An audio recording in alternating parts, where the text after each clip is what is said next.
Hello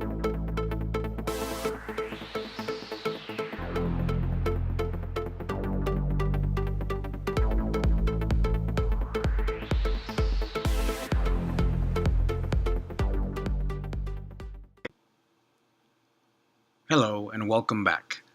I have some bad news for you. I was having a great day until I read this from Kotaku. Rest in peace, Respawn. Rest in peace. EA is buying Respawn for over $400 million, according to Kotaku. EA decided that it's the right time to buy Respawn now.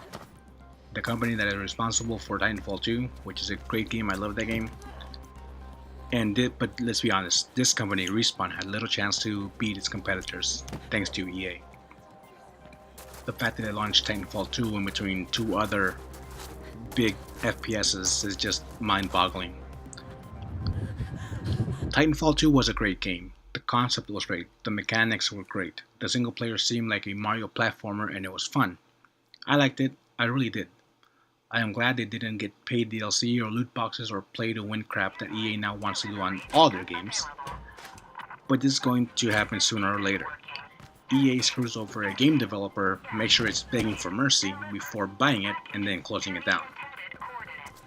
And don't tell me that I hate corporations and capitalism. I do, and that's true, but I forgot where I heard this from. But if you see that something happens once, it can be an accident or an outlier. If it happens twice, it may be coincidence. But if it happens three, that means that there's a pattern. So let's look at another article from Kotaku which lists the developers EA has bought and shut down.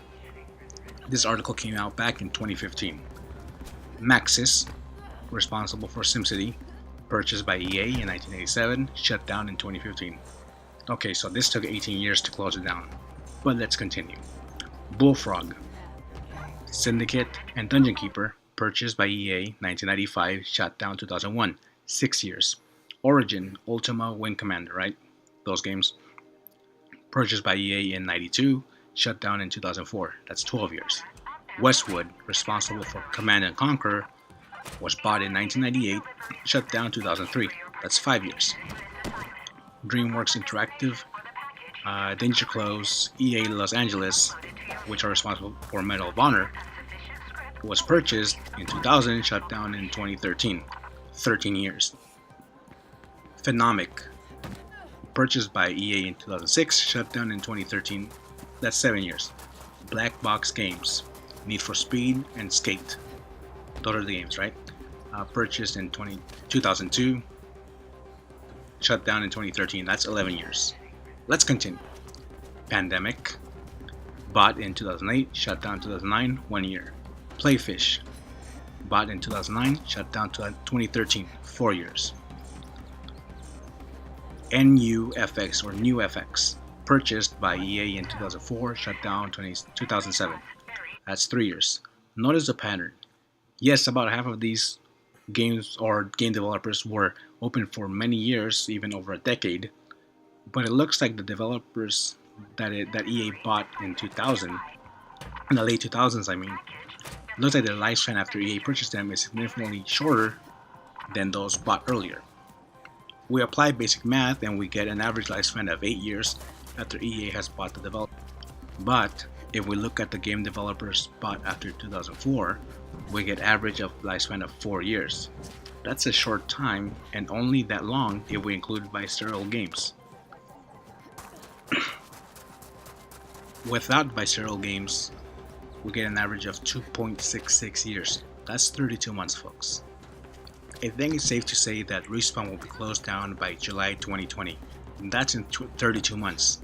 If you think that's a long time, it might look like a long time, but if you look back to your favorite songs, your favorite video games of all time, in your whole lifetime, I bet that most of these songs and games are older than 4 years.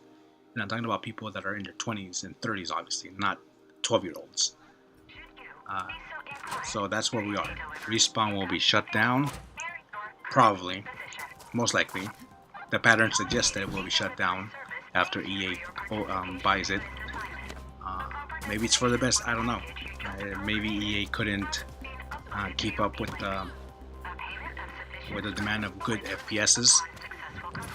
I love that game, but it wasn't very popular. It did sell quite well, more or less. Well, I think it sold well. I mean, a couple million copies. That's pretty good. Um, Individual reviewers like myself gave it praise when it came out. The professional reviewers gave it praise when it came out. But there are other things that affect the longevity and the success of a game that doesn't have to be always about what the critics say, right? It's just sad. I'm a little bummed out about it. Thanks for listening. This is a sad day for gaming, honestly. I'll catch you on my next video. Have a good one.